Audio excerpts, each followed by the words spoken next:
ఈరోజు వచ్చేసి day 29 Hyderabad to Kanyakumari అయితే రైడ్ అయితే స్టార్ట్ చేశాను కదా. స్టార్ట్ చేసిన రోజు అయితే ఇప్పుడు నేను ఉన్నదైతే కొడైకెనాల్లో ఉన్నాను. బట్ బ్యాటరీ ఛార్జింగ్ అయితే అయిపోయింది. మొత్తం అంతా తిరిగాను, ఎక్కడ ఛార్జర్ అయితే దొరకలేదు. మొత్తం అప్ వచ్చేసరికి మొత్తం ఛార్జ్ అంతా అయిపోయింది. చూడండి బైక్ వచ్చేసి మొత్తం నేను ఉన్నదైతే బైక్ వచ్చేసి తోసుకుని వెళ్తున్నా.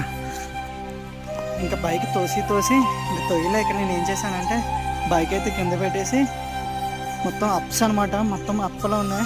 సో తొయ్యలేక నేనే నడుచుకుంటూ వెళ్ళి ఛార్జెస్ అయితే ఏమన్నా ఇస్తారేమో అని చెప్పేసి అడుగుతున్నాను. వచ్చేసి చూడండి ఎలా ఉందో కొడైకెనాల్లో. ఎలా అయినా కొడైకెనాల్ మొత్తం విజిట్ చేసి వీడియోస్ అయితే అప్లోడ్ చేస్తాను. ఆల్రెడీ 2 వీడియోస్ అప్లోడ్ చేశాను. కింద బయోలో లింక్ అయితే పెడుతున్నాను.